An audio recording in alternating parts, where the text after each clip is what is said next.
के ऊपर।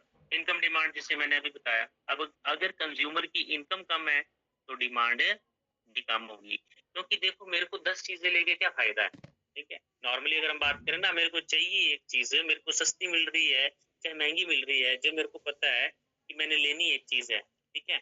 मेरे को एक ही प्रोडक्ट चाहिए, तो मैं 10 लेके या 50 लेके मैं क्या करूँगा, ठीक है? बोलने का मतलब है इनकम डिमांड ये होती है कि ये प्राइमरली मुख्यतः डिपेंड करती है कंज्यूमर की इनकम के ऊपर, इसलिए इसको इनकम डिमांड बोलते हैं, ठीक है?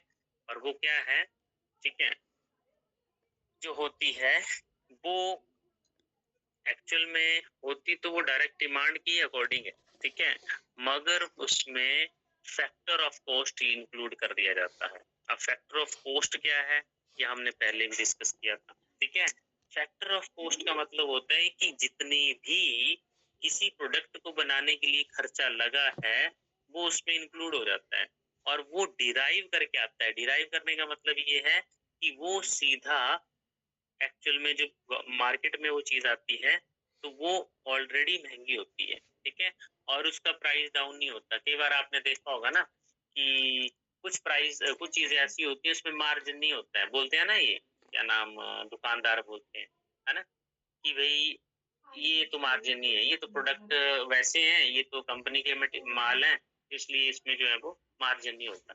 तो मार्जिन इसलिए मना करते हैं क्योंकि उनको सिर्फ़ 5% जो है वो एमआरपी पे दिया होता है, जो कि उनके लिए ही होता है। तो इसलिए वो एमआरपी के लिए एमआरपी पे लगाते हैं। तो वो डिराइव्ड डिमांड होती है। डिराइव्ड डिमांड का मतलब है गुड्स एंड सर्विसेज़ जिसमें फैक्टर ऑफ कॉस्ट जो है वो लगाई जाती है साथ में और थ्रू वो डायरेक्ट डिमांड ही आती है, ठीक है? देखो ये चीज़ें मेरे को नहीं लगता कि पेपर में पूछे जाती हैं, ठीक है? बट फिर भी मेरे को लगा कि डिमांड वाला टॉपिक बताना था, थोड़ा-सा मैंने बता दिया। हाल